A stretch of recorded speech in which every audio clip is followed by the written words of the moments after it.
All right, thank you so much for joining us. It's the 28th day of September. Abiri munano mwezi ogw'omwenda tubeebaza nnyo abatulindirira okujja ne mubeerawo naffe nga tuweereza Wednesday. Usually twogera ku nsonga z'amaka, and we are back. I'm wishing my boss, the director of Georgina Gardens Hotel and Cheap General Hardware, Madam Evelyn Mutebe, a happy belated birthday from Kisamba Bill of Lord TV Africa online channel. Akwagaliza mazaliwa malungi, Madam Evelyn Mutebe, happy birthday to you and everybody else. Ngalero luwafuna omukisa okujja ku nsi eno tukwagaliza amazaliwa amalungi. MwasuzeMutya, how is the week so far? Tujitukirira now makati etambudde etya. I hope it's good. In case it isn't, we pray to God for the best in the next few days. Welcome to the show. My name is Farida Tusinzira ku Serena Conference Center era tuli mu kibuga wakati songa ku NTV ne Spark TV kwetuli live kwetuli ku Facebook. Our page is NTV MwasuzeMutya. Go like us, follow us, also enjoy and subscribe to our channel NTV Akawungeezi. We know to be tambuliza mwenda wherever you are in the diaspora. Tubagala nnyo abalaba MwasuzeMutya. You give us your feedback. We are grateful. Next month tugenda kujaguza emyaka 8 bedu of this show. Do you still want some more, or we call it quits and start something else? Give us that feedback. You can reach us ngoita ku 700 65 65 00. Aina story ngoyagala okogerako napo bokogerako eri eggwanga n'ensi. You can get to us through that number. Okay, welcome to the show. Nze Farida, MwasuzeMutya.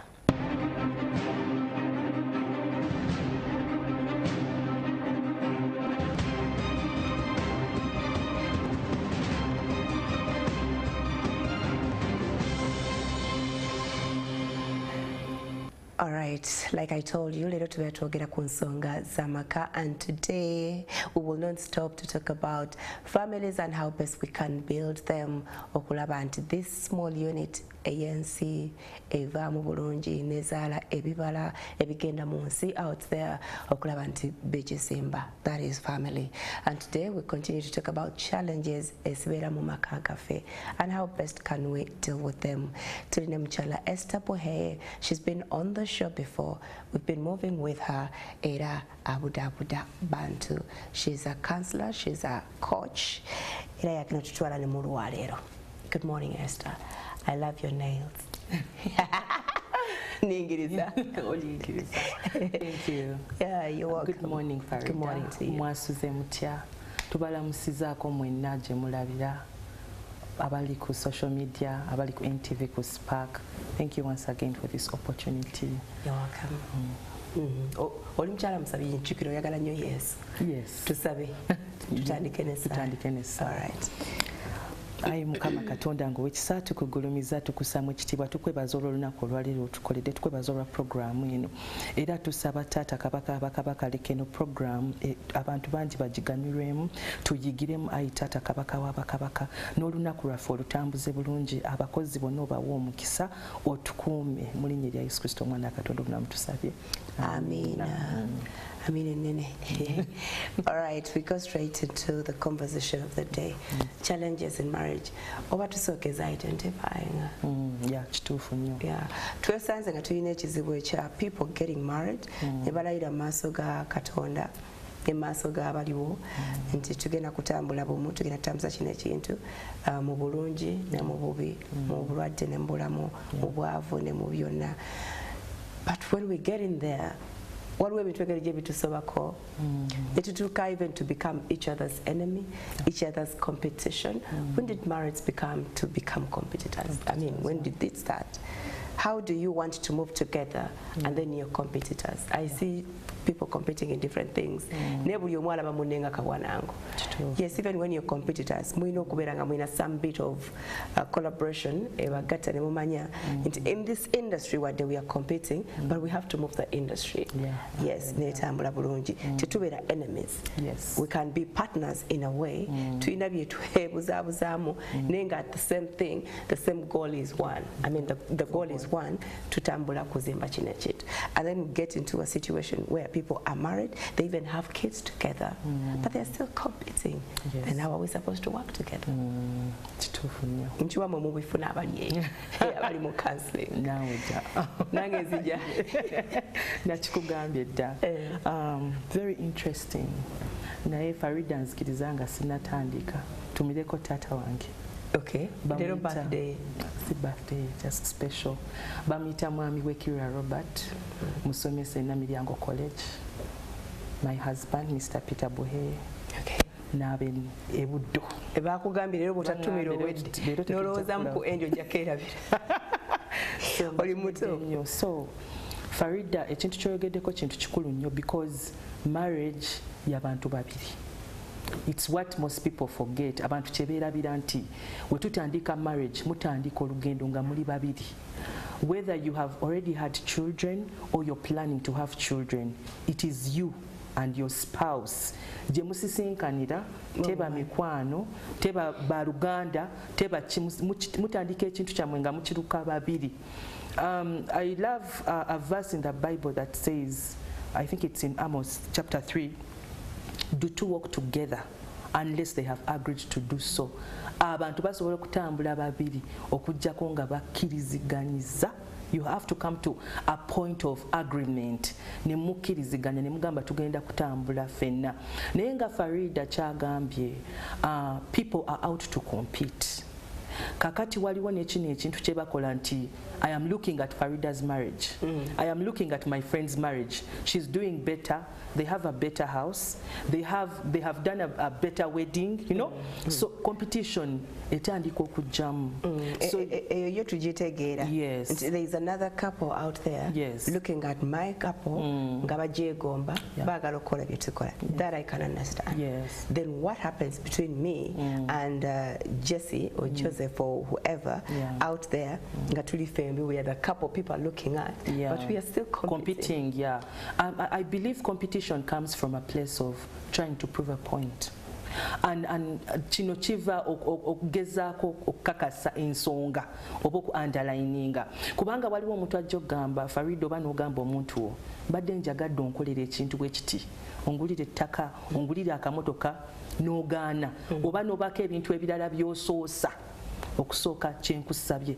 Kati nze Farida mmanyi nkola. And I want to prove a point.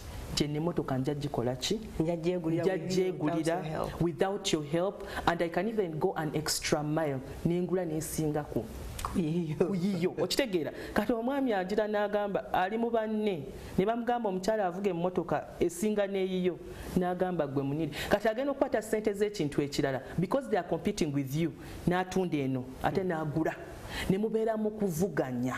You know, he's trying to prove a point. Now ogezaako ku proving a point. Kati ne kigenda bwe kityo ne kiva mu bintu ebyokusaaga ne muyingira mu akwambaza abaana. Okitegeera ani asinga ogula engoye okugula feva y'abaana. You know, otuuka mami and daddy. Okitegeera wabeerawo competition, and competition kibeera, it's not something that can hide. It finally comes out. Naye kitegeera nti kibeerako source yakyo. You're not contented.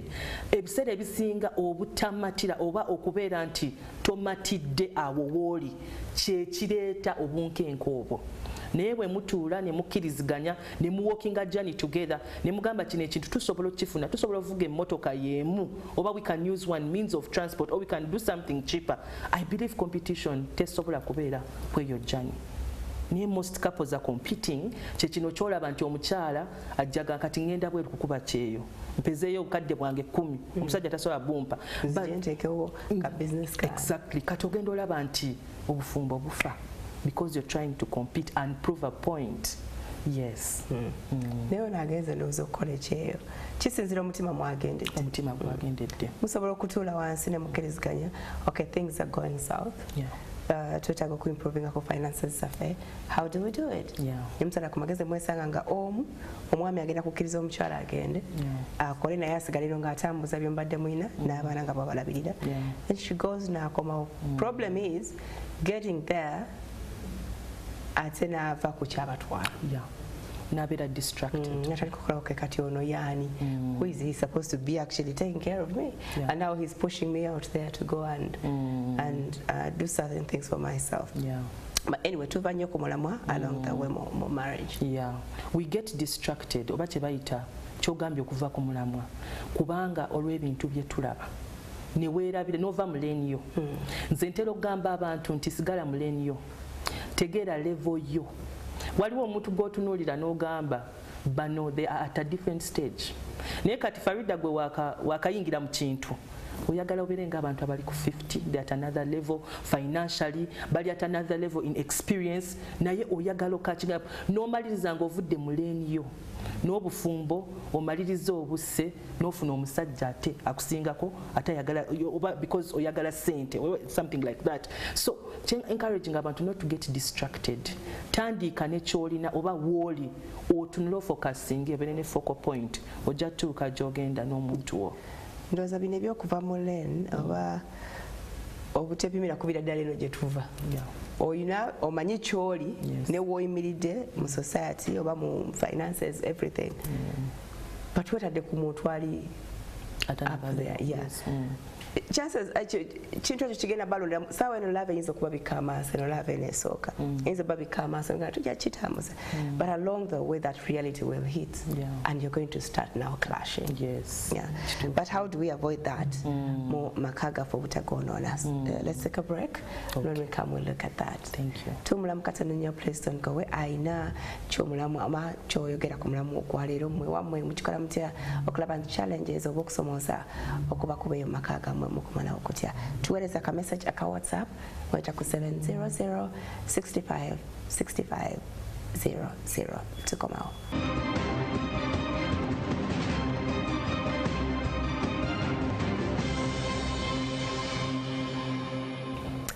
Kutumiddeko nnyo yonna gy'osinzira okulaba MwasuzeMutya. I hope you're doing fine.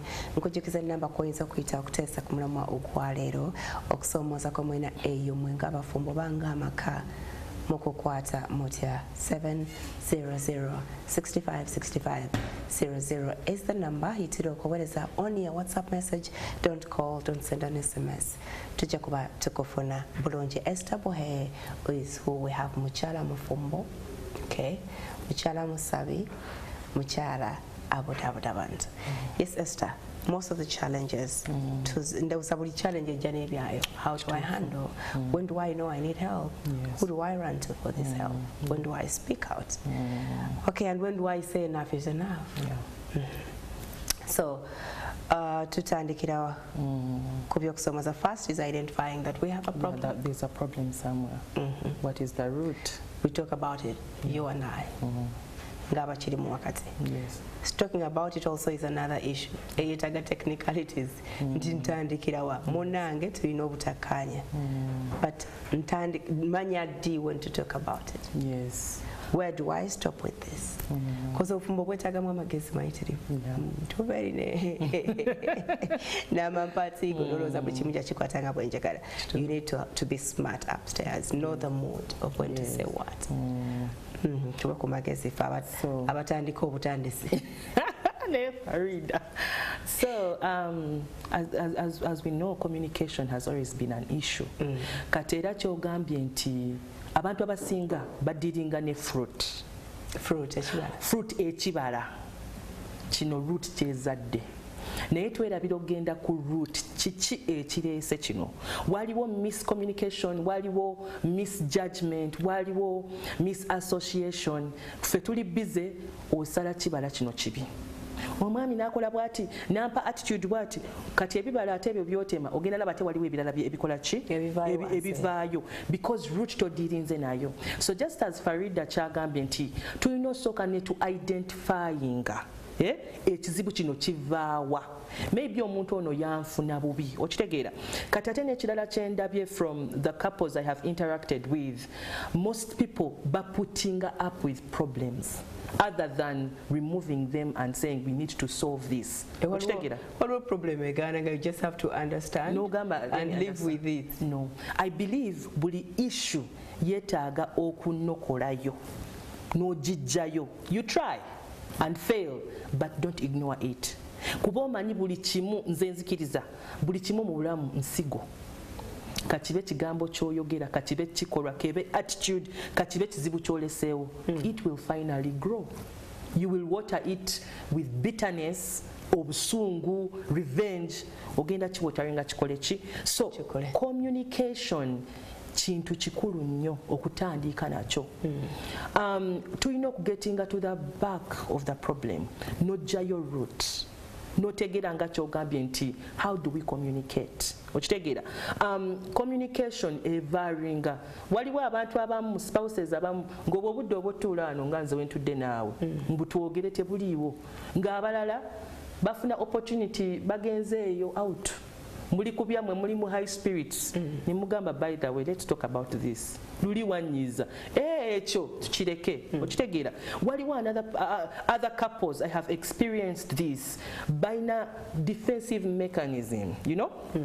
I remember when I had just got married, I used to tell my husband, you know, when you're still young in marriage, ng'omugamba kakati nomukubira simu waliwo kino kyenjagala twogereko jangu tugenda kyogerako olwo olunaku ajja kuva ku mulimu saa 11 agenda asale enviiri akomewo ssaawa 4-5 atayagala kukyogera ali emmere akugamba nkoya ingire mu buli tayagala kyogerako so era akakantu katiisa we need to talk. Exactly, we need to talk up omuntu afuuka defensive. In fact wajja ne mufuna opportunity ajja wandiise byalowooza lugenda okwogerako okitegeera kino nja mugamba ki kino nja mugamba ki okitegeera so abantu abamu olinamu understanding kati nze omuntu wange namu understanding nga neŋŋamba ono wakugwako bugwi chifu nene mukiresolvinga okitegeera so olina oku understanding partner wo. Farida wemba mugulidde chocolate bamaze omuteeka mu mood okwogera naye naye Farida waliwo guno omuze gwokola sigwagala njagala tugukyuseemu ate nno munnange omuntu wo wakugamba if you get a communication oba nofuna communication eva directly okuva ku muntu wo ngaakwagala aba akikugamba mu love ayagala okyuse atakwagala takikugamba you know yebuzabuza but he tells you Farida I don't like the way you do this please change it you know kitegeeza akwagala ayagala okikyuse naye omulala agamba nja kufuna ye akinkolera right okitegeera so if waliwo okugamba I don't like the way you do this yes nenkugamba you don't have to like everything that I do yeah you don't have to kubanga nawe olina byokola byesaagala amba tugamba you tell somebody kyokola ekyo bwe kimuyisa oba bwe kimukosa oba bwe kikola ki ye akiraba atya so that afuna ensonga kuba bwagamba nti akwagala mugamba naye Farida buli wokwata emmotoka yo n'ogijjawo nga toŋŋambye mpulira kwe nti ogenda omutima tegundi wamu kugamba nakitegeera mukwano gwange munyiiza mu ekyo than telling them I don't like when you do this atani kugamba okay you're supposed to like me the way I am and whatever I do. Yes. So even the way we speak some of these things out is really crucial. Yeah, it is very important, you know, how we deal with abantu baffe noyogera naye hashdi oluusi ne wobanga ogenda ku correcting oba ku rebuking omuntu funa engeri gyoki rappingamu okireete nga teki offendinze naye nga te message agikoze eki agifunye. It's just like kati Farida waliwo engeri gyenjogera naawe naye wentuuka okwogera n'abaana abato and I want them to understand something. I have to bring something from our level nenjikiriza paka ku level yaabwe nakitegeera nakifuna nakitekinga in. So it is a different approach. How do you approach spouse wo omutuukirira otya ku nsonga eyo? Maybe obeera omuvumavumi kikazi gwo kisiru nnyo oli kikyafu tajja kukyusa but sit them down. Ajja kugamba nati nze gwe walondo okitegeera omusiru akola atya akola musiru. Yeah, and abantu abamu taking that communication to another level. A man may not sit down ne mukyala we ate n'agenda n'atandika mutwala mu basenga be mu baganda be okitegeera. That is an embarrassment. It is hard for that person okukyuka kuba obeera omaze omukola ki okumuswaza. So nze mbadde nteesa abantu babiri wemba mwatandika olugendo lwammwe babiri nzikiriza nti weaknesses zino obeera wazitegeera ate ng'ozimanyi ne strength obeera ozimanyi musooke mutuule bwe ngamba munnange kusobola abantu tebagala kubatuza mu bigambo ngamba munnange manyi mukwano balina katwogera ku nsonga eno and they never have time for that abanjagala. How can you not create time to build something that you started? If you love someone, you will always create time for that thing. You can't tell me they don't have time. If they don't have time, it means toina kyotegeeza mu bulamu. Because when you tell me, let's talk about it tomorrow. Yes. Same story tomorrow. Let's push it to next week. Same story that week. Kati ahanze ngende ngambani. Kati eno aspect ya being insensitive. Era kyekireta couples ezimu okuretaliatinga to fight back that competition or to withdraw.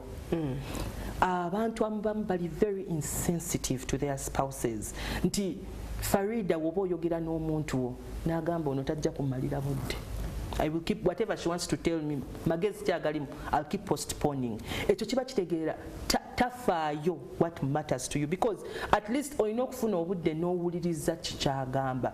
Oyinza obuta actingirawo naye n'omulaga nti omuwadde ki amatu naye ye kabonero akasooka akakulaga nti partner wo oba omuntu otali sensitive to the things that affect you. That is not love. Yuko sikwagala. Waliwo n'abarabishinga n'omugamba ako ke kakujje kumbeera akantu akatono nnyo bwe kati. Those small things are actually big and bigger than the big things.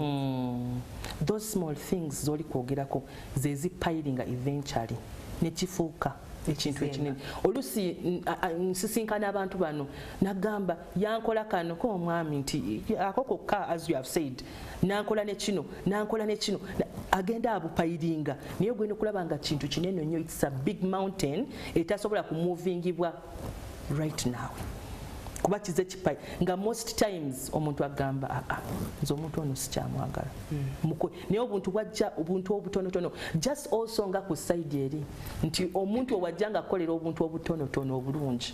It counts. It might be cheap, it might not be expensive. Ayinza okutwalira obudde n'agamba I'll check on Farida every other hour. You know, nga katini oba nakusendikira message. It makes sense. Kiraga sensitivity. Ogamba n'omuntu. Kiraga ebirowoozo by'omuntu gyebiri. Ayinza obutakugulira mmotoka, ayinza obutakugulira mansion, ayinza obutakukolera ebintu ebinene abantu bye babakolera to show them love. Naye gwe waliwo obuntu bwakola obulaga underlininga this person really loves me. Afaayo, yes. Kamutwala for granted. Yeah. Now atwala buno obutono bwe yemulugunyako for granted. Yes. One day she will just walk away. She will just walk away because tojja kumanya nakkubo lyayiseemu. Ate kankubulire waliwo something, I don't know whether it's a research or something, or it hasn't been concluded. Ne abakyala nga wotulaba nti we can contain kids in babies in our wombs. Abakyala, they have big containers. We have big hearts. We can contain a lot of things. Olina akola ekintu n'okitereka naye wali kisumulula. You can, and men are not like that. Men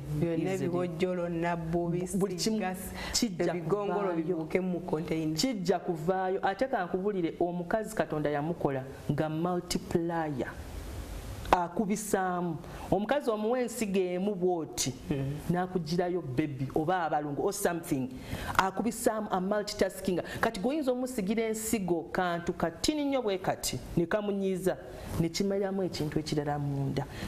Byolaba nti omukazi yasse musajja we. The other way around also. And the other way around too. You know, a man on the other side, when a man has had too much, they usually find alternatives. Asanga route endala. Teyagala stress. Naye ate omukazi oba omukyala in this instance yasigalawo agumiikiriza naye aba apayiringa kiri ekintu jjukira kiba kikula and it's going to affect the relationship. Kyekiva olaba most marriages are really not, you know, buntu butono bwe butujja ku mulamwa. Yes. So munange bwabanga bwe mugamba let's talk again, what do I do? Is that when now I seek help from somewhere else? This is when you seek help from somewhere else. It is also very important okutegeera ono omuntu awulirira mwani. wozengo mu notisinga ani gwawuliriramu awulirira mu maama we awulirira mu sister we awulirira mu boss we awulirira mwani best friend we best man. Locate that person oyogere naye. Bw'olaba nga tekikoze, seek another avenue. Like a counselor. Like a counselor. Neutral person. A neutral person. So of course, waliwo some marriages ng'oziraba, or some relationships ng'oziraba ziri toxic. I was talking to a lady and she was in a very toxic, deadly relationship. And I usually don't say this, kino sitera kyogera. Naye namugamba mukwano vaayo ogenda kufiirayo.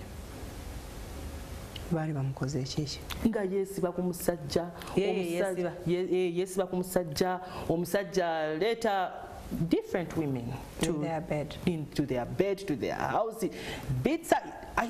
Even if you know, have you spoken to people close to him? Yes, I have. Have you? Yes, I have. And I'm like, no.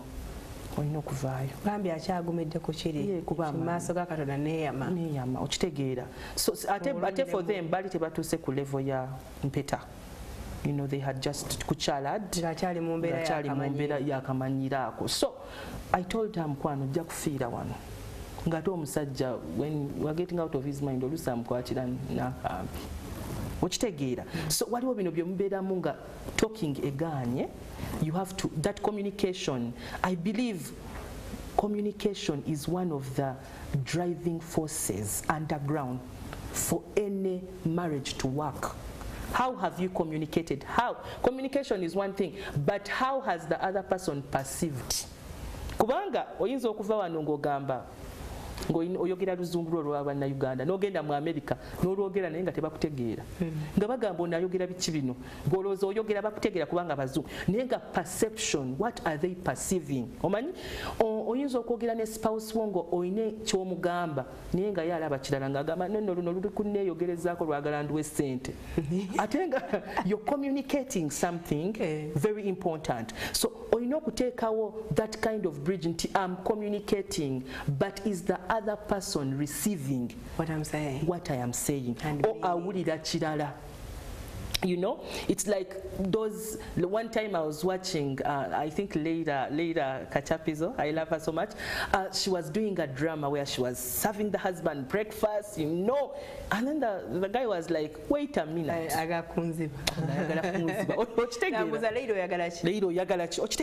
So I believe it is the same that.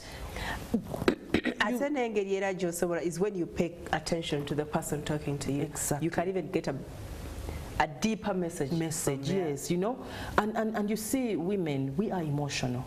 Men are not emotional, but women abayagala tule n'omuntu we amunnyonnyole kyawulira kati no munnakugamba ye tujja kwogera mu kisenge mutukana kuba n'omugongo nakabadde ogamba ki oli eno mu mugongo weefulukuta oyogera amazzi garollinga naye ye tamanyi muna garollinga to understand how serious you about and for them wakugamba nti tujja kwogerera mu kisenge. When you get there it's another thing. They make you forget ng'akubuzaabuza in another way, but the pain remains there. Amala kuze kozi wadde ogamba tukiveeko tujja kyogerako kipayiringa. Meanwhile kipayiringa kyekino ekireetera abakyala okugenda ate ne batandika okwogera n'emikwano gyabwe.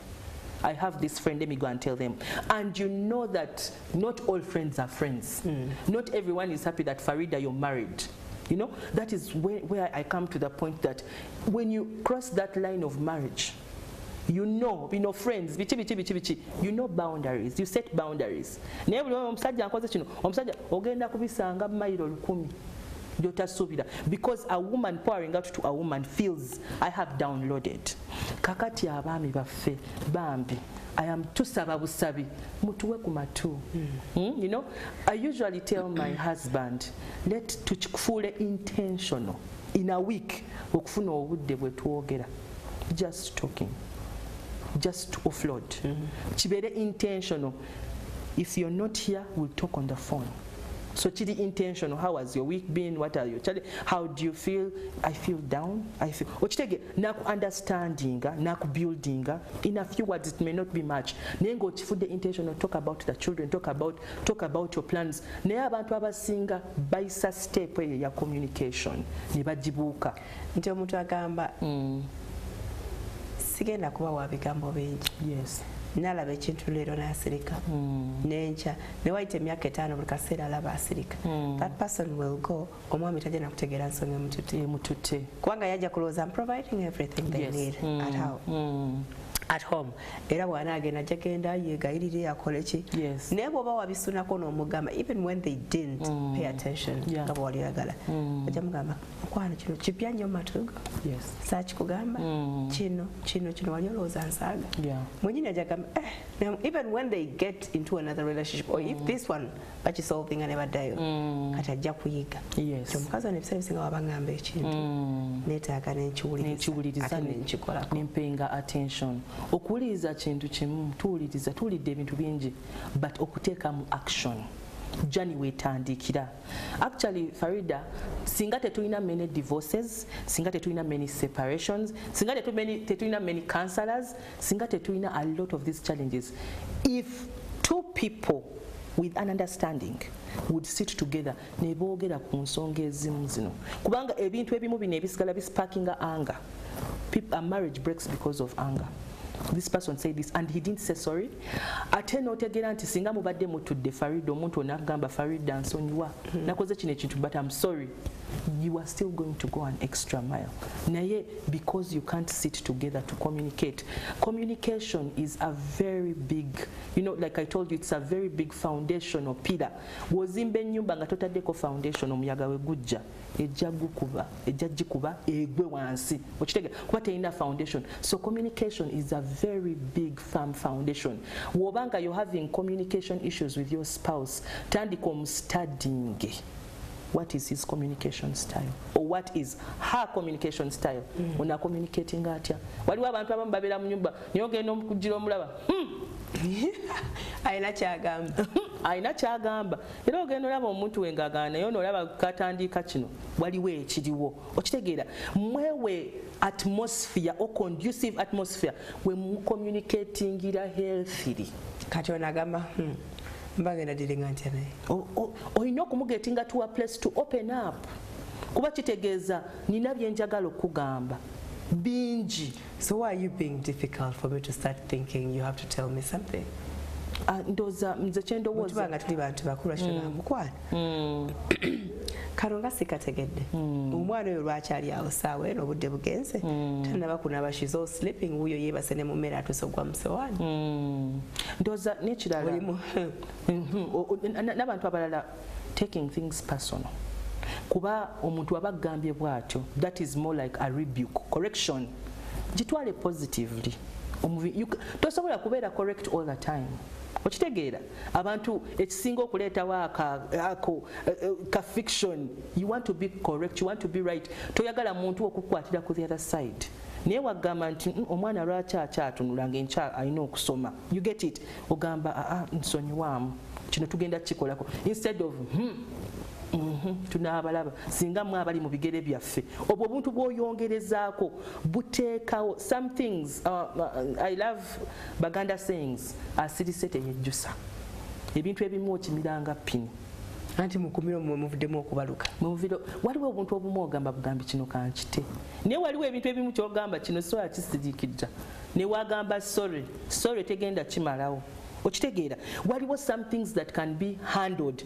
nogamba kino katukihandling naye waliwo ebintu ebimu gwe nga kinene nga kizze kubayoola nga we mutakyataaki nga gamba nti let us resolve this issue tugiresolvinge tugimalirize nga you will not stand ekyo kyenkuleetera nti ebizibu byonna ebijja in front of us when you're married tebiina solution yemu si kugamba kuddawo kati Esther Buhe yagambye communication kangene kole communication ate n'olabanga waliwo another fire kiba kitegeeza olina oku-identifying a root kiki ekikozinga kino nimba nnyo ndabika omwami mulimba nnyo okitegeera ndabika siri mwesigwa kyekizaala kiri ekirala kyolaba okitegeera you're building abantu abasinga they are building their relationships and their marriages on lies. They are not sincere to each other. Ne wabanga agamba omuntu I love you, it's a lie, a naked lie. The love you eriko tag endala okitegeera naye kyotamanya nti when you build something on lies kijja eventually kijja it will expose it will come out kijja kuvaayo for what it really is. So I believe nti tulina okustandika identifyinga bino ebintu. Osoka n'okutegeera munno. When he does this, yes. When he reacts this way, yes. abeera ategeeza ati gwe omusettinga down. Could you be going through this? Is there a way I can help? Yes. I am ready to listen. Opening her up. Yes. Kubanga kyekikula kye nebino ebintu by'obukulu ogenda otandika okutukati okusoma wamala ebitabo n'osoma Mussolini n'osoma Napoleon kale ojja osoma omusajja omukulu omukazi omukulu n'embeera wava mu theory oze mu practical kati odda mu practical. N'ekirala ekyo ky'ogamba ekya ignoring boundaries. When you ignore your partner's boundaries, byebyo bivaamu. Farido ze olina dressing style yo. Nze katugambe I'm your spouse. Nina engeri gye nkwagala oyambale. Ne twesika oluvaamu nti tetukwatagana. Naye nga dressing style njadoptinze in the mid of the relationship. You came with it. This is how I was. This is how you are. Bwembanga nali bwenzi. Nojja n'okwana nga ndi bwenzi. Why are you introducing something new to me? This is my style. Lwaki togera n'ofuna omuntu ayambala nga kyoyagala omutwale nga wekiri. It just takes me back to kwanga ontandika butandisi wakati awo nti Paradise nakwagalako ng'okuba buli obuteeteeyi bwo onsanze bwenti. So are you being hard on? Yeah. So ekyo okuyingirira boundaries z'omuntu omulala ate nga kyogambye nti ng'omusanze bw'oti then you want to override the person's boundaries omukyuse omufuule ki kyoyagala okubeera, which is not right. Kyekisinga okuleeta that in marriage. N'ekintu ekirala ekitawaanya ndowooza abantu nange kirebuuza wadde tufumiriganiddwa, everybody still has their space. Yes. They still need it. That individuality esigalawo. Yet we are supposed to work together. Kati abantu balemererwa okusalawo okwawula wakati wa my space and us working together. Tugenda kulambulako kwekyo. When we return, please don't go away. Thank you.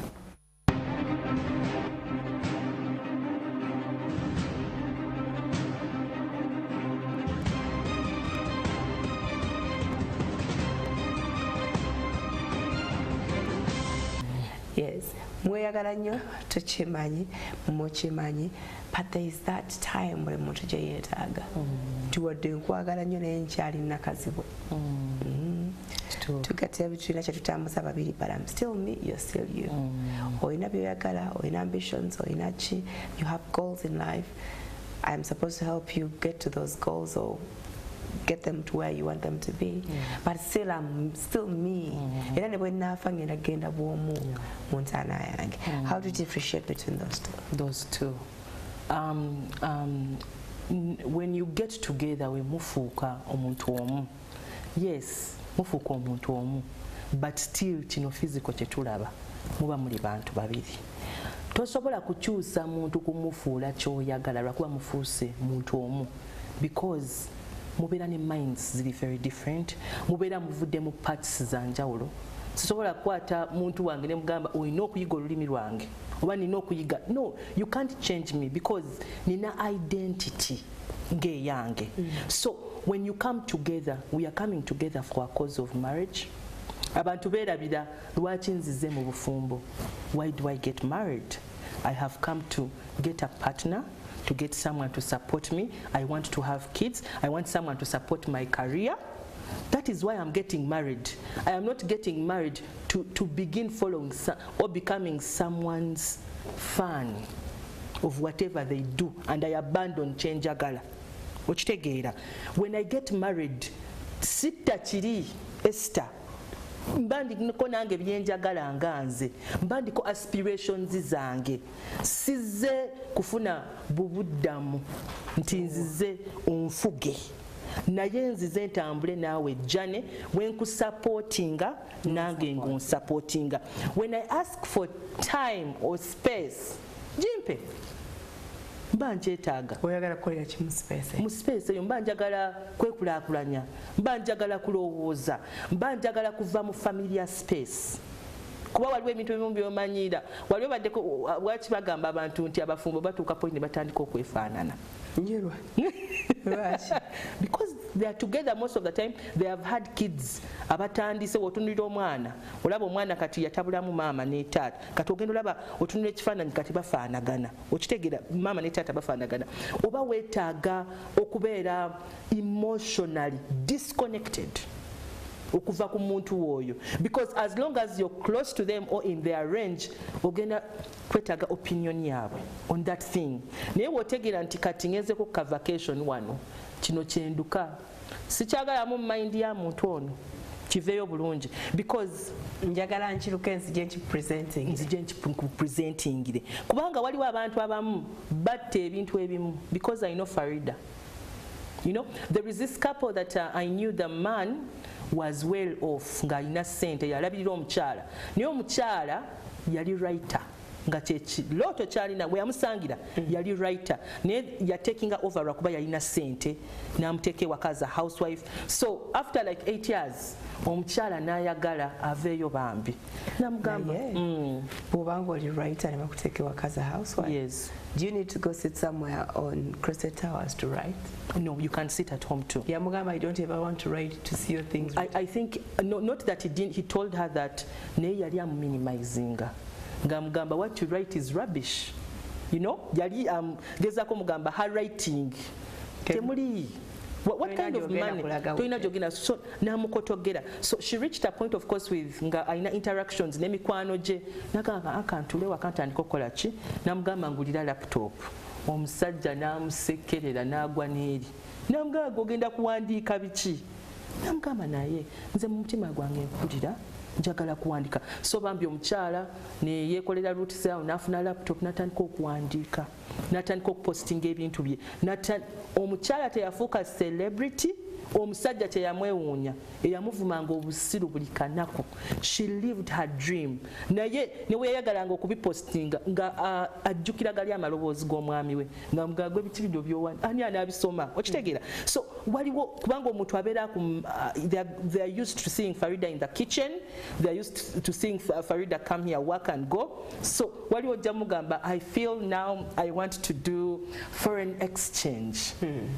Agambe gwe ebyo tojja bisobola because akumanyi. So when you have your space you will think right without necessarily bringing this person on board. Yes. But confusing a space in a break. A break is another thing. I think a break is another thing. A break, I feel a break is I have had too much. I need to breathe. We need to take a break and see relationship when ate genda wa tujitwala ku level ki because a break nga wolide ekigambo break okutulamu wakati. Life stops flowing okuveeri, life stops flowing from here.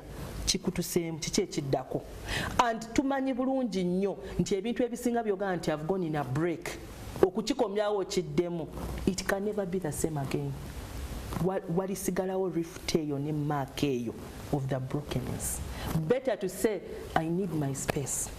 Njagala ngendeko ewa bazadde bange and I breathe and I process and I see this. Ndabanga bigambo oluzungu lwewawula.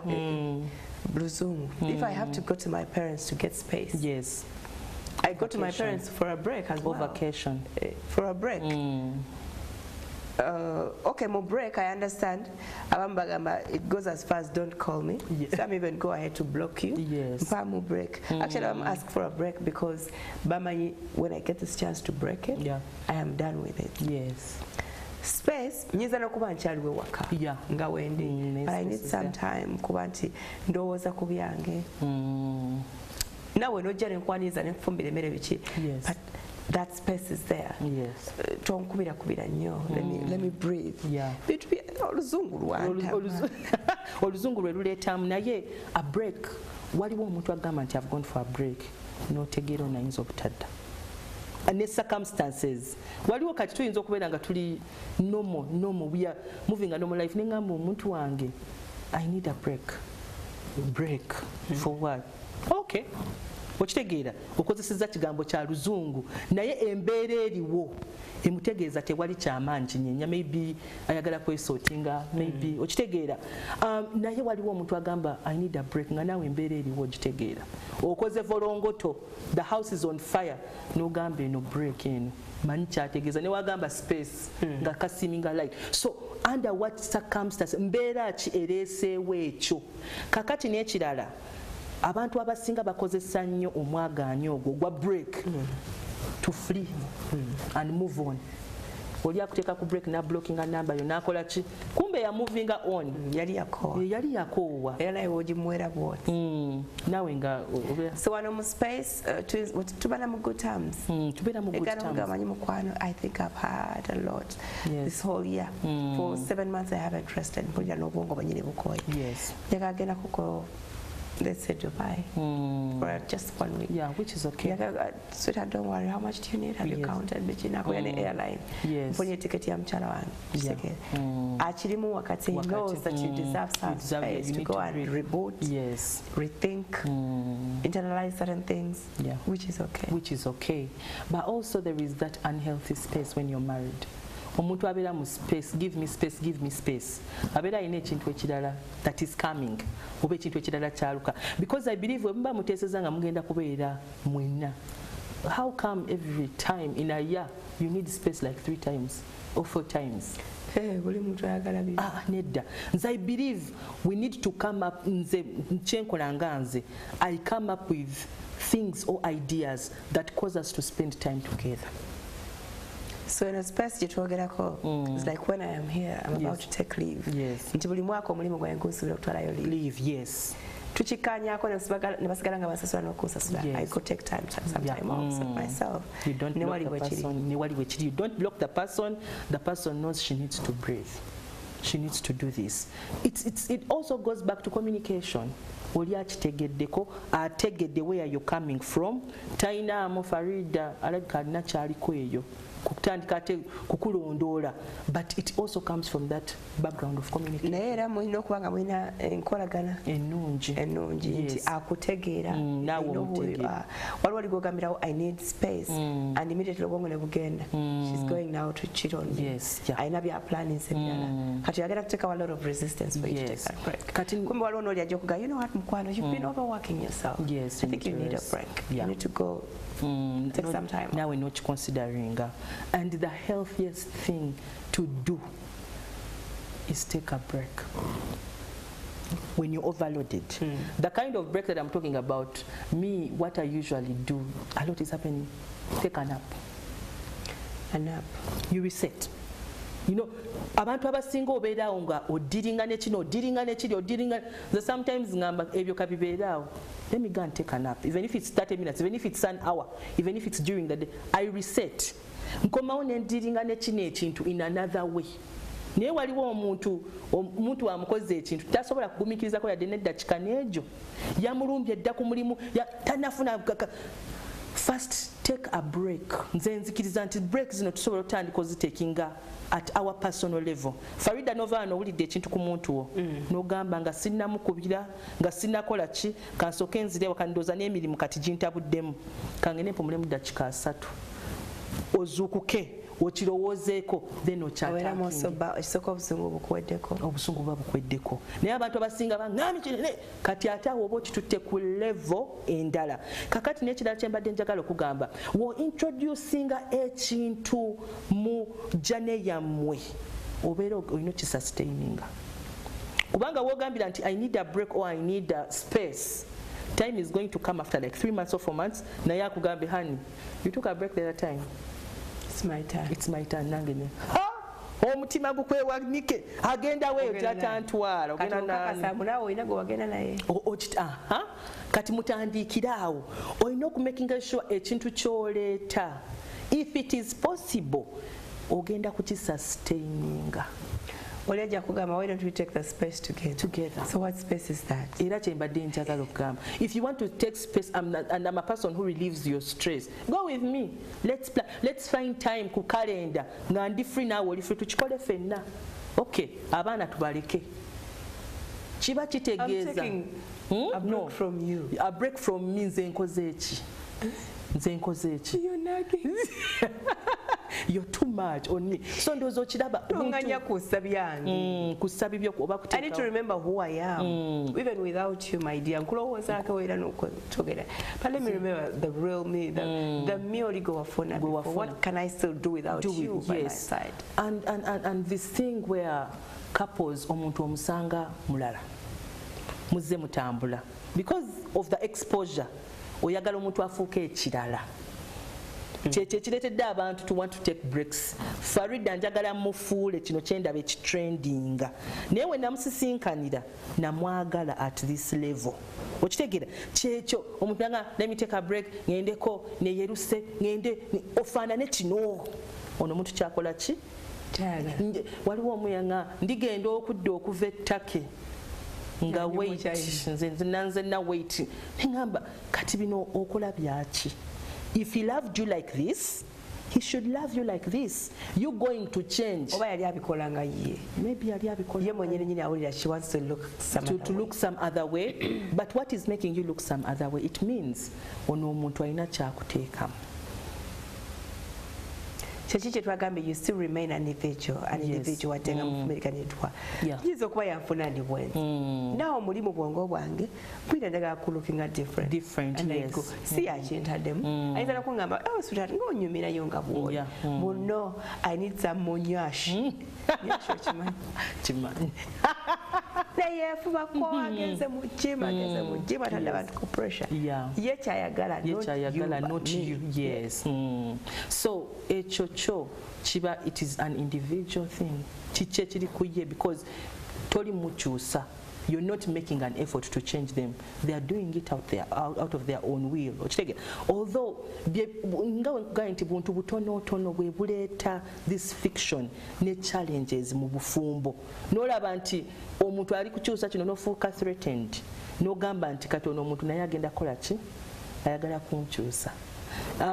Waliwo couple gyemanyi omukyala yagenda na losing weight omwami naye nata gym to keep the standard. But I also feel nti bana abantu bali ku level of understanding bebuuliramuko this is okitegeera ekyo kati kyo kibeera healthy oli tali kugezaako kukyusa naye you're moving at the same naye va ku muntu akugamba nti nakufuna oli kawala katono katato wanfuna tata sinnazaala kituufu kati tuli mu baana bataano you expect me to be the same back exactly and you want to change that person. You're being unfair to your spouse. Yes, that is true. And very insensitive. And there are some people who think that can change overnight. Low self-esteem, because every time you see a beautiful girl on TV, you're like, but why is she like that? Why are you like this? Why are you like this? So obera ota self-esteem y'omuntu because omuntu oyina omwagala nga bwali. If you want them to change, you have to be on a journey with them. Show some effort. She's trying. Maybe she's trying. Every kasera go in a chip piece or chitumiza. Smile breadcrumbs is a yes.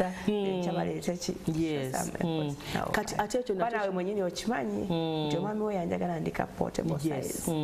Yes, to the Davana, very goodness if I was so good. Yes. What do you have as a day? But what are you doing about this? You're not moving on.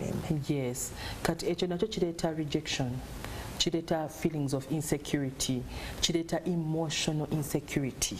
Omuntu onabeerawo ng'akulowooleza bintu birala because you're not confident mu kino kyali oyinza n'otambula oli mutambula naye n'olowooza alabye oli amwegombye. You're emotionally not stable because omuntu oli takuwadde firm standing that I am okay with this. Naye tulina okugenda on a journey together. Okay. They're just tolerating. They're just tolerating you because you're the mother of my children. I have nothing to do about this. Kati kita self-esteem yo challenges ezisinga weziva ogenda okulaba ng'omuntu atandise ate okunoonyaayo omutono yerabidde nawe yakusanga oli ki naawe you are that size the same pattern is going to happen. Oli amala amuzalemu afuke munene era anoonye omulala.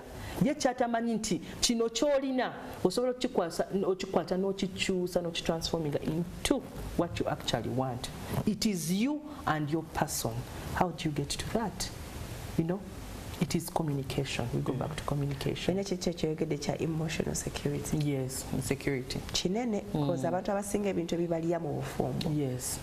Be psychological, be very emotional, things they cannot explain to somebody else, even when I get to you as a counselor. Me pouring out what I feel, what this person does to me. Yes. Abantu abasinga batujajingira ku bino byayina mu bufumbo, omwami byamukolera biki. But there are people who will torture others psychologically, and these people are going to die slowly by slowly before they are real dead. Yes. Kuba ebintu ebisinga bitandika mu psychological pattern. Nga tekinnafuluma kitandikira eri ebintu ebisinga bwe tuba tetunnaba kubikola kubi actioninga oba kubireeta mu nkola kisooka kuva eri mu ndowooza. Kati omanyi nti abantu abasinga abeerawo because they are psychologically and emotionally tortured. Abeera mu nderi ng'akuba obufaananyi, abeera mu nderi ng'ali disturbed, abeera mu nderi already ya preparing the exit routes ze. There are so many women in that category. Yes. Psychologically, ngabafa. Yes. Emotionally, bafu. They are switched off. Nenga tebalina go bakinyonyola. Ne wagene wa mama we namugamba mama, this is what I'm going through. Ati mama obuntu butono. Yes, fenga twaguma. Butono. But that is the best way to kill someone. Yes. You don't need to, you know, mani, and that is the trend these days. Ennaku zino abasajja tebakyakuba bakazi. Biryawo nti akwate omuggo n'akukuba, simanyi n'akwate engato n'akukuba, simanyi you've made this mistake. But they will say something that will torture you for years. He will make a statement, ejja kukusigalamu. Akoze statement in front of the children. Akoze ate olusi newo omukozi ng'akulage omukozi you're rubbish. Mukozi wakago gw'osasula, omukozesa akuwa ekitiibwa kyo, najja n'akutobola maaso ge. How can you get over that? It is hard. Nebintu byosanga women nga bagamba I can't forgive this man because waliwo ebintu ebimu ebikolebwa they remain statements forever that you just can't change. Byebintu byenagambye nti some things sorry doesn't change. Sorry nga wanswaziza mu bantu, sorry nga wakoze kino, sorry ng'omwana yawulidde ekintu bwe kiti, sorry nga twabadde ku ssomero ly'omwana n'okola bwe kiti. Okitegeera, some things are just going to kill someone. And when someone dies psychologically, emotionally, even physically, you're not going to get anything from them. They become dry. They become dry, what we call dry. They are just there, get fun, but you kill, that marriage is as good as dead. So, nzirayo kweri point ya sensitivity. Tulina okubeera very sensitive with our spouses. Waliwo ebintu ebimu bye twogera n'ogamba naye kino sijja kyogera bwe nti ng'omuntu ono waali because I know I am going to hurt their feelings, I'm going to offend them. These people don't need to hear this right now, you know. Waliwo abantu abamu they are so insensitive. Olaba mukyala wo she's going through something, perhaps she has had a miscarriage, perhaps she has lost her job, naye nga tofaayo nojja ate n'omwongerako oguntu, you know. Byosanga abantu nga batambula mu makulu nga bayogera, you know. Women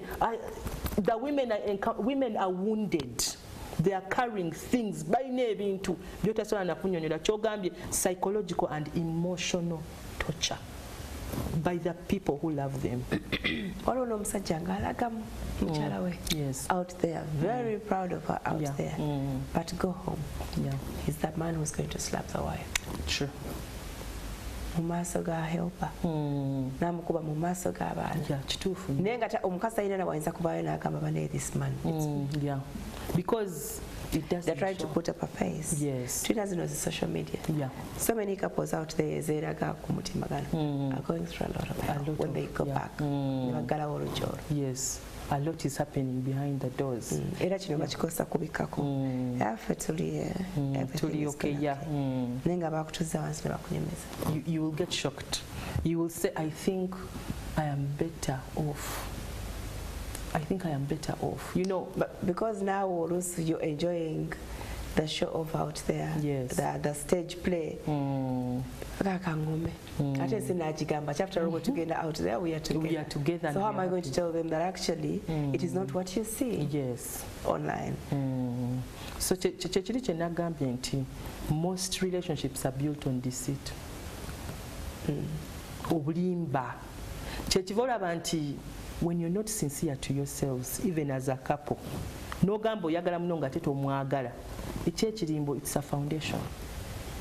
Omwami ajagenda cheating, and the woman is also having an extramarital affair. Draw. Yes, draw. Because obulimba bungi. So bino ebintu ebibeera unaga simanya ankubye simanya agamba it's okay kankube. And they keep on because they want to raise the children. They don't want to. The woman doesn't want to lose the house, or she doesn't want to stand the thought of the man bringing another woman in this house. So many are putting up a shonenga sibwechiri. Yes. Era ndoza kyekiyamezi mu marriages ezibaga standing. Panado.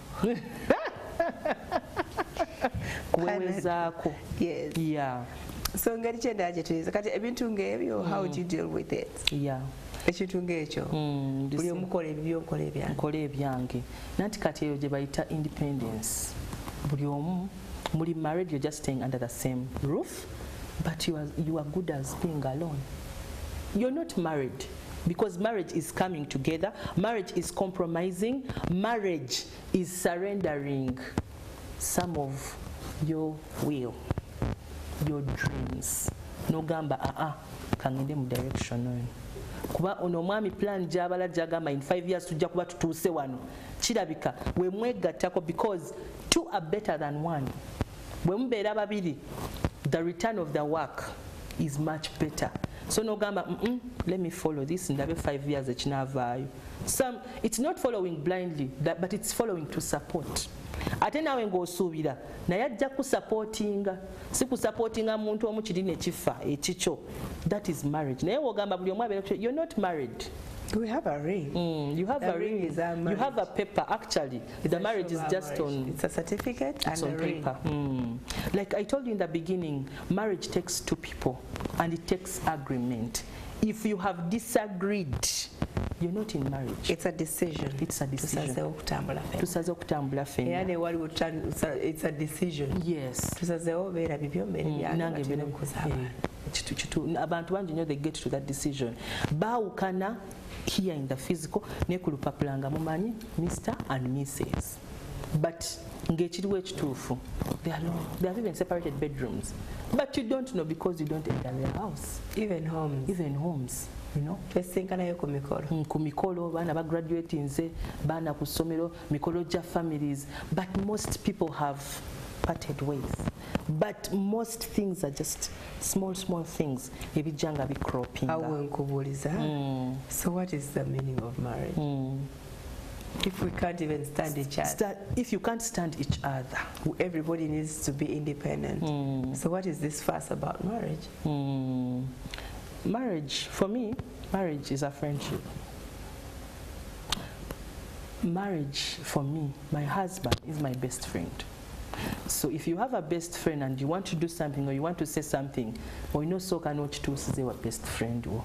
Which to say what best friend wange nti mwanjulira olugenda te lusoftening. Oba tukitwale nti marriage teka eyatuweebwa Katonda.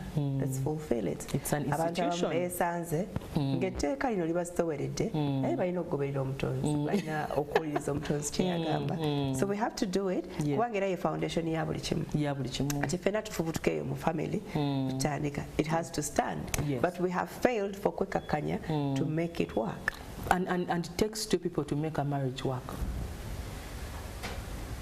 Because muyinza otambula ne mugenda mu family, ne mugenda mu mikwano, ne mugenda mu council, ne mugenda everyone is staring at you. It's not.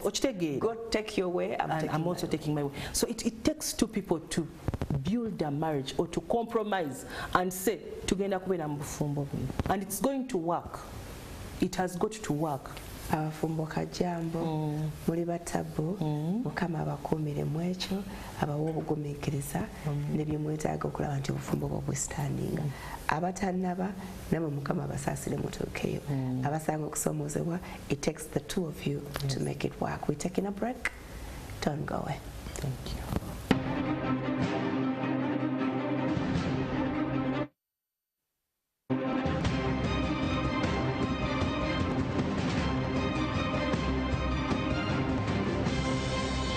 We know we're supposed to do certain things, or we're expected to do certain things at a different stage in our life.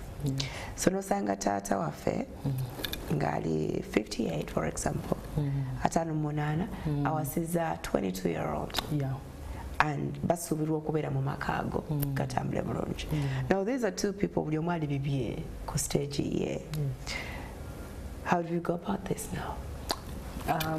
That can become very challenging kubanga mulimu two different stages of life. 22 and 58 are two different stages. Kakati oyinza osanga onagenda mu retirement.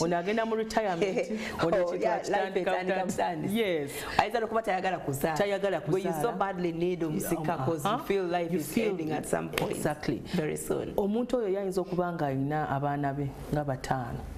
Gwe lwakuba ekintu gwakakiyingiramu, you know? You want so bad, I need a girl, ye girls abalina. So notandika omuteeka ku unnecessary pressure nga ye ate takiriiko. Kati kyogambye nti different life stages. Gwe amasanyu wakagayingiramu, ye yalaba dda. So he feels you're bringing this pressure. Oba oyinza okuwulira nti omuntu oli ali older takutegeera.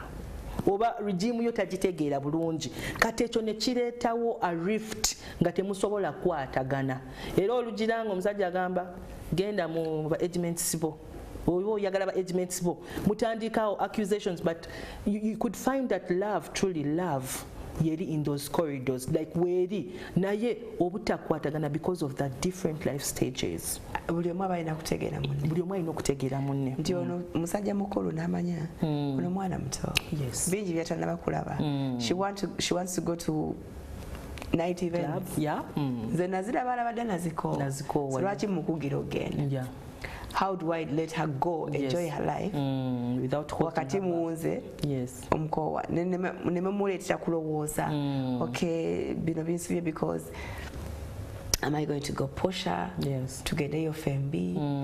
Am I going to ask someone amuwe company bagende while watching over her? Oyina insecurity mbwe gyalaze ayinza okuba ayina baina. So kugamba it's more kitandikire eno but don't now go for this one. Nenze kwenjagala no gwenjagala kana kato kanzamuzaye kibanga holding back someone yet wamufuna they are young olina okubaleka bakole kye baagala okitegeera to support them but also with a level of trust kuba wali onoga nti ono omuntu wemba sigenze naye they may misbehave. You know, you don't trust them. Ne wobanga omutrustinga, you know kino kyayagala, muleke. Oba osobodde genda naye. Oyinza obutakola byakola bino byamenyeka byakola ki simanyi ali mu kuwuga. Nigwe n'osigala awo ku mabbali ga pool. Ye n'omuleka n'ayingira mu bikini ye. N'omuleka. Okitegeera. Abaana bagenda bawugena. Nga wendi awo. Naawe yambala bokisa bingira. Ati mune wasala okweta amazina gankoko ganchima. So kati ate n'ekyo kireetawo different value systems. Kati ojja kusanga ono omuntu wa 58 ebintu bya valuinga oli tabiteekako value. Oyagala genda mu nnyimbe waliwo atava mu mikolo ye buli Saturday aba n'okwanjula wekutaba kwanjula ebambaga tikakati ate oli wa 58 tava mu kuziika ono yafudde ate oli yafudde ate ku kyalo kiri ate osange nti ekyo kijja leeta obutakwatagana. When I'm going here, I have to go with this person. So it will bring a lot of commotion because what you value is different. But also, chisinzira. If you're a 50-year-old, ogenza ofunyeyo ka baby mu governor, kalibyako, she's still enjoying her life. But woman over 50 or 22, nga she's ready to take on whatever comes her way. Yes. Ngali ready. Either see amukuba kubanga yibwate bwe yakuzibwa. Nti wami yena to tell. I can handle. I'm the wife. I can submit to whatever he says. Yes. Ebyo. so kisinzire naye oli oyagala somebody who is so submissive atayina nightlife atayina chi and then you're going for the exact girl and you expect to tame her. What do you expect of that? Ekyo kyenkugambye nti era ajja kumala dduke otandike obwana bw'ennaku zino buyaaye, but it's what you wanted that naye kigirako consequences. Kyoyagala kiri ekito ne ki. They still have a life to live to the fullest. So are you ready to live that life? Are you ready to live that life with them? Waliwo munanga bali ready to live that life with them. Tukiraba nnyo mu mawanga gatali agawano. If for example they pick a lady or a girl from this side and they are way older, ojabala ku beach bonna obalabe batambudde buli wamu babeera aba kajibe emizannyo kati babeera aba ng'oli nno omulaba yakula yawola.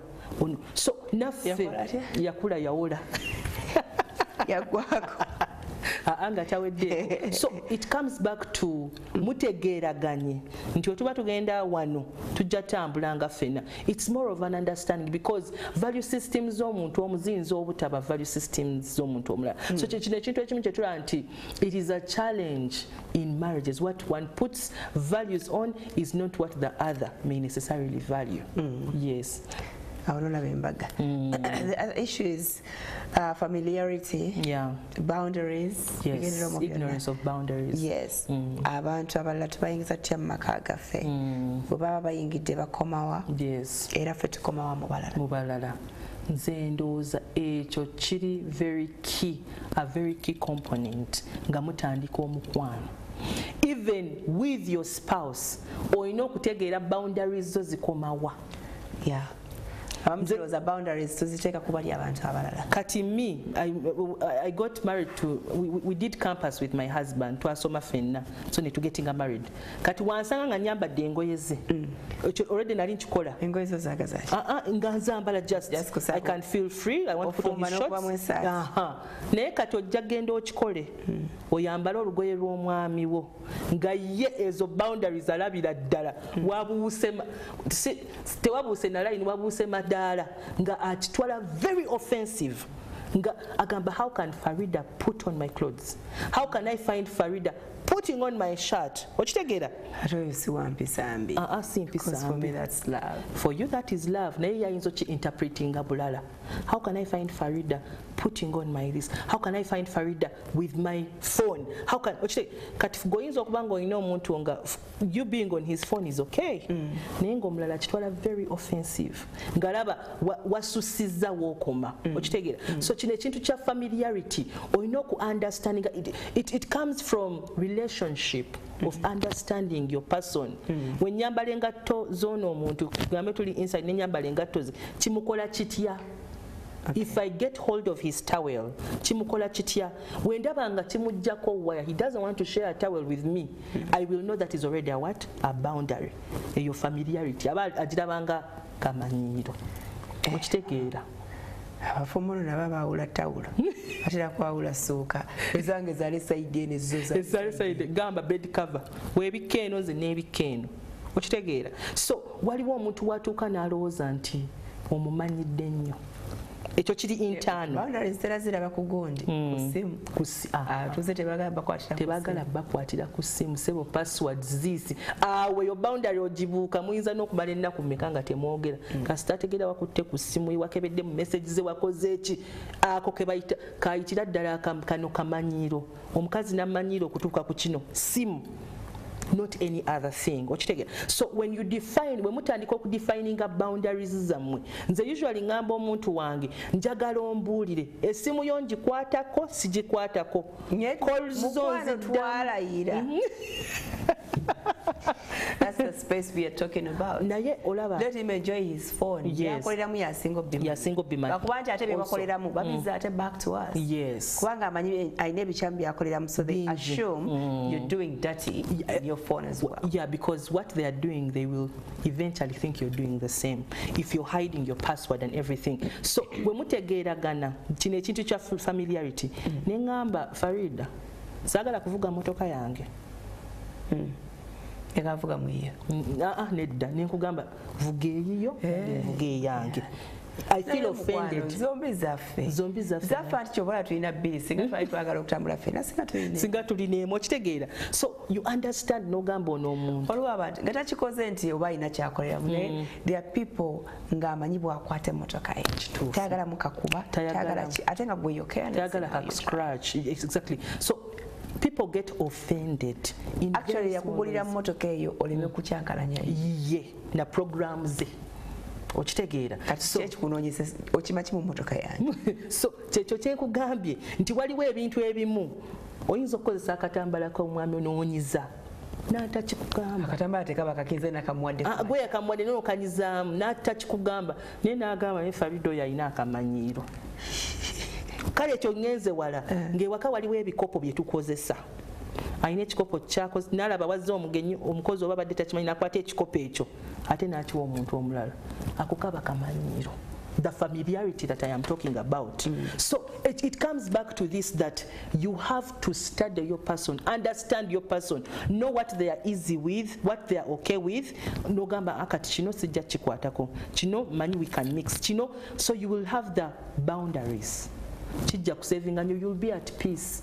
Ekisinga okutabula amaka g'abantu abasinga kubeera mu masimu g'abasajja n'abasajja okubeera mu masimu g'aba afunye sente meka akoze eki atransactinze eki okitegeera obeera ku bunkenke obulamu bubeera bwa bunkenke, but give yourself peace. Wewe emirembe nga kyogambye ole muleka akole byakola ku simu yo naawe kola ebibyo, you will be at peace. Newe bazine zitalimu pattern oba pin the buttons newo kasanga don't be tempted kaleke kuuma emirembe gyo munnange kambabulire ekintu ekimu ekikuuma obufumbo gy'emirembe. Era fena kyetukolera mu nsi wana mirembe naye abantu beemalako emirembe mu bufumbo. They imagine, create pictures and movies in their heads. Najja bade niyo nagiwa ku gwe nze naloose nga waliwo omusajja azze wano ali wansi w'ekitanda teekako essimu nze webake ng'essimu yo eri ku video neyeemalako emirembe n'agimalako naawe okiraba. Some people have gone even an extra mile of installing cameras in their bedrooms. Okay, cameras can be elsewhere, but my bedroom camera ekola muki. Take a software on this phone to see whatever, to see what is going on. You see, so okokwemalako na mirembe, inconveniencing yourself. I mean, if you set boundaries, ne weteeka mu discipline. Abakyala bannange nze mbawa amagezi weteeke mu discipline. Ogambe essimu eyo njagala gikwatako naye sijja gikwatako. Walete eyo njagala gikeberamu erimu ssente mmeka naye sijja gikwatako. Okujjako nga nnyini weweteekamu ekyo ekiti ogenda kubeera n'emirembe mingi nnyo togenda kwetawaanya, and it's going to bring a lot of health to you. You know, I love reading the Bible, and one of the words in the Bible says that a heart at peace gives life to the body. Omutima ogulina emirembe oguteredde guwa omubiri obulamu. Abantu abasinga balina pressure ne bakusangamu pressure ne bakusangamu biki stress oyo ate nga gwamwetaddeko. If my husband doesn't sleep home some days in a week, yes, what do? I'm tired and sick of this behavior. Yes. And we are Christians, legally married in church. Yes. Kati asulawa. Tato sulawa. No, that is what I'm telling you. You have to get to. Wabera nonya space. Si space. Wobo nonya space nga yo legally married. Mubulire. Kubanza omuntu wange wangamba sigenda kusulawo nina jengenda. Nina work, Nina safari, I want space, I'm going to be away. I understand. I program myself, nintegere no muntu physically, taliwo, but emotionally, spiritually, we are together.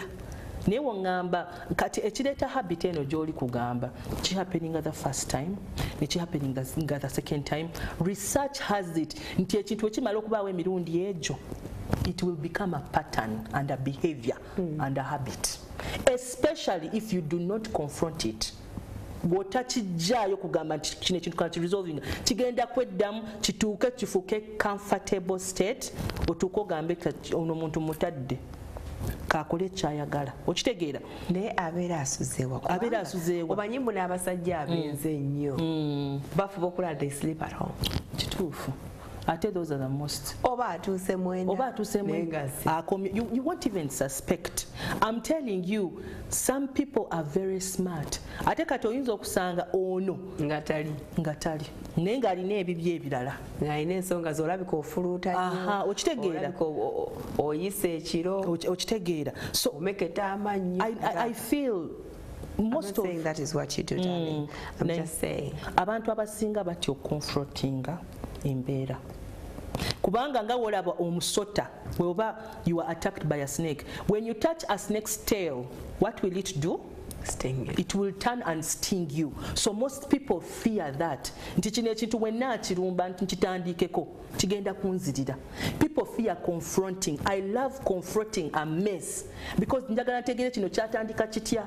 Kino kyavaawa ne bwe kibaamu ne kibijja wagenda beerawo solution at the end of it all. Tugenda kufuna solution yaakyo naye ogira noga omusajja inamubuuza agenda kwekambuwaza agenda kuloza mu suspecting okintu otandika okuimagininga ebintu naye woconfronting ekintu abakyala especially nze njagala nnyo okwogera n'abakyala tuyiga okuconfronting ebintu ebitono. Funa daddy mukolere juice mulinde ng'akomyo mulinde ng'ali mu good mood nga tali stressed. Obeeka akantu k'omubuuza akagenda okusetolinga buli kimu oconfronting eyo embeera. I feel kubanga muyombi ayinza okubanga alina obuntu kuba omusajja ogenda omulaba agira n'agamba ono omukazi muntu wantalo muyombi nnyo ate bagamba okubeera kumpi n'omukyalo omuyombi ogenda mu ddungu n'obeere. Okay, whatever the case, try and find out why. Nina feeling what tukide kyogera she's talked about it. Yes. So me and my husband love each other, but he is the one providing for the family. Yes. It gets really hard when he has no money. That's when he starts complaining and picking up fights with me about using a lot of your car, sugar, etc. We end up fighting and separating because of such issues. Yes. What could I do? Now, waliwo ebintu ebimu ab'emikwano. Omanyi oyinza okuyita mu kintu ng'olowooza okiyitamu wekka oba ng'olowooza gwasoose. Money kintu. I was here talking to Farida twadde mu break ne mugamba tulina okwogera ku issue ya fighting for money in marriage kireeta ensonga nyingi nnyo. Wabeerawo abantu nga one person wants to invest omulala ayagala kuspendinga okitegeera but eno scenario eri different. Omwami yalabirira they're in love and everything naye money ereeta unnecessary pressure. If you want to test ekiri mu mutima gw'omuntu leetawo ensonga ya ssente. Ensonga ya ssente ejja kiringa woolaba nti nyinza okulaba Farida nga oli hambo bwotyo nine nkugamba Farida kwata ennyondo weekubeko akagere oweekube nnyo olaba ekinaava mu mutima gwo ojja kwewunya ebigambo ebinaakuvaamu oyinza ogetinga shock nogamba nange mbadde nsobola okuvaamu ekigambo bwe kiti okitegeera kati mane erina tension gye creatinga especially nga zibadde weeziri ate ne zimala ne zikola ki nga temuzirina. Such fiction begins coming. I think you remember in the time we were having the lockdown, nga we at home, people began complaining nti abasajja babeera mu ffumbiro, abala bijiiko bya sukaali byoteekamu, abala sabbuuni ya mukusatira, embeera yalimbi okitegeera. So I'm relating it to this lady nti embeera weebeera bambi naye kimuteeka under stress aba ayagala alabe how he can minimize the cost. Kuba ayinza naga amanda oba ge gatwala ssente ayagala alabe nti amanda amukozesa matono waba sukaali he will quarrel about sukaali awedde watya but the fact is that the sugar has been utilized ne the root kiri kyenkugaa nti wotajjaayo root kujjawo the root yeeraliikira sukaali oba ngamba mbw aweddeyo ngenda kujjawo money stress yeereeta ekyo naye ssente we zibeerawo he will not complain about the sugar because he knows the moment it gets finished he's going to buy more. So money stress, it will bring a lot of confusion in marriages. Omwami wange ayagala nkole but whenever I start working he leaves all responsibilities to me. Simanyi kyakola sikulaakulana. Can I say it is a pattern? Very few men. It is a percentage. Osobola n'ogibala. Abalaba abakyala baabwe ate abakyala nga wenkugambye nti abakyala bakubisaamu they multiply things. You give a woman something and she multiplies it. Omusajja olulaba omukyala ng'ekintu kitambula ng'akola bw'ati ne bills otandise ozisasula ne fees akulekera responsibilities. So definitely you know that responsibilities we zikutuulako as a person you stop saving. you stop progressing. Buli kasente kofuna nina okusasula kino nina okusasula kino ali mu kukulaakulana because his money is not being spent on anything. Negwe you are overwhelmed with responsibilities. And abakyala balina kino ekintu nti kati watuuka ku point eyo ali ku multitaskinga kati omusajja agamba nina mukyala wange akola naye mukyala wange gwe you are decreasing. You don't know you are talekerawo kukola, but I think they should come bagabanye responsibilities. Yes, bagabanye responsibilities zibeere defined.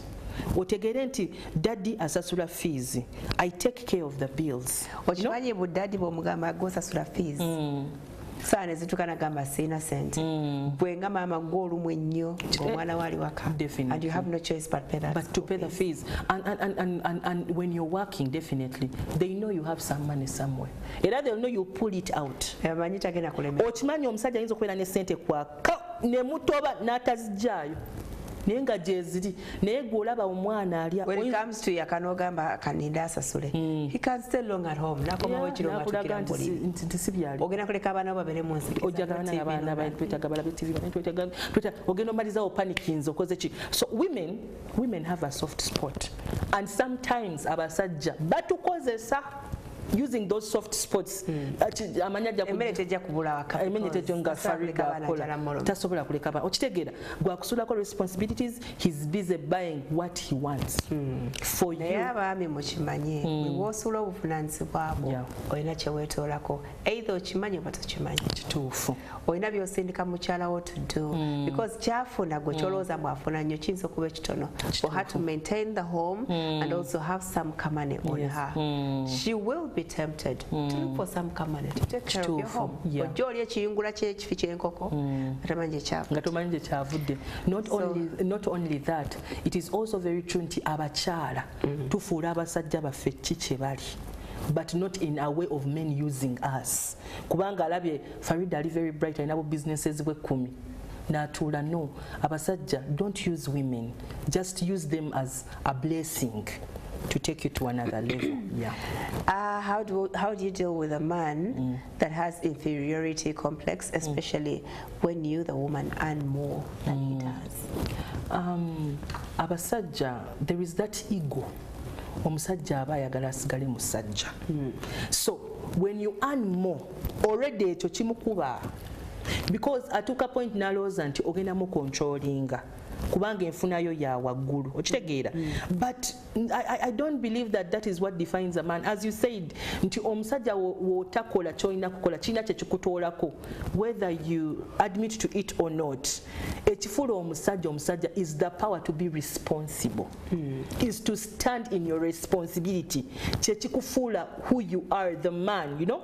And it's not about money, it's about what you can bring on the table, the ideas, the dreams, the vision, the raising the children. Okitegeera, your voice matters. You know, men think that it is money. Omusajja waba wallet tewera, abalaba tannawera. Of course abatawera, naye waliwo other factors that are not money, Farida. Ebitali sente. Kubanga if you look at money, nga mukyala wange she earns more than me, nga kye kinkuba wala, kiba kitegeeza I don't want her to go ahead in life.